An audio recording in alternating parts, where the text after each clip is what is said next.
Right, so what I also did, I went through my my cold subscribers, which are people who never opened any of them any of them emails, newsletter, broadcasts, automations, never clicked on anything. They're obviously not interested, so I unsubscribe them. So it's blank, but you might get some people here, right? But I wanted to show you here so I don't have to blur anything out.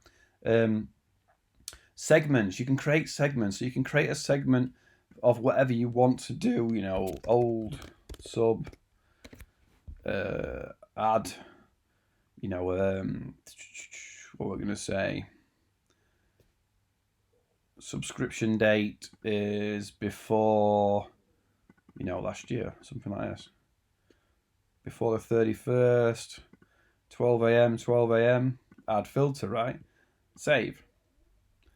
And then it'll say here old subs. So I didn't have any because I didn't have any subscribers before last year because I've only just re-imported them this month. Let's call it August subscribers, right? August subs. So then you can do add filter, subscribed, subscription date is after August the 1st at 12 a.m. Add the filter. You would obviously, if you wanted to just see August, put another one and subscription date is before, set a date, August at 11:55, add filter, right? So this is going to show me over here how many subscribers. Oh, and here's the emails. But there's 71 subscribers, so I have to blur them out. So here it says 71, so I want to go back to my cold ones because I don't have to keep...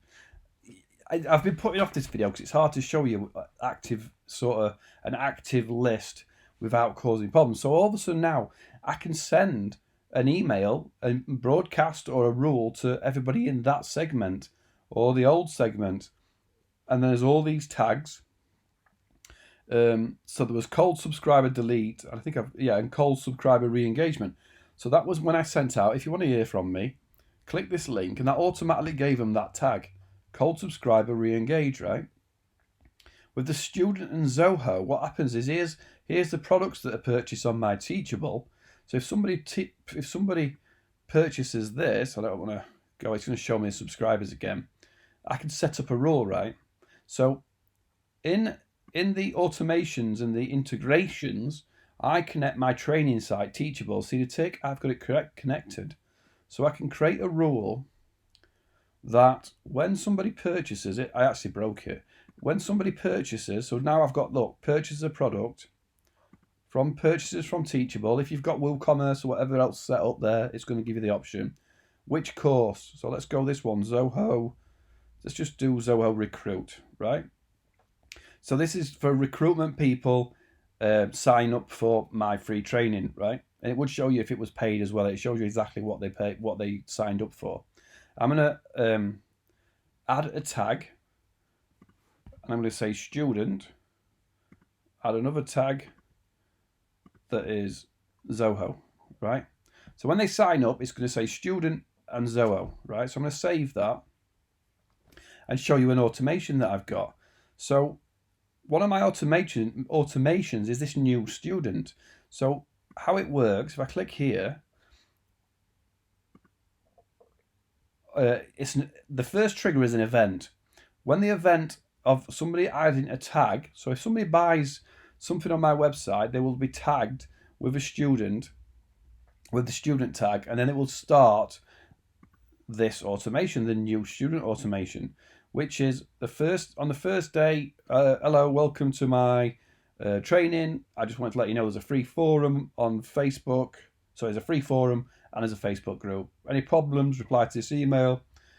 Don't get stuck. That goes out straight away. A week later, just checking in. A lot of people do one day and then never come back. So 7 days later, I was training go. Did you come once and never think about it again? If yes, you're not alone. Come back again. There's a forum, I think. So it's a very basic thing, but I've only just started using it. I need to work out what I want to send out and how. But so basically, somebody buys something on my website. So let's go Let's go show you. So what if somebody buys it? Let's see if it actually works, right?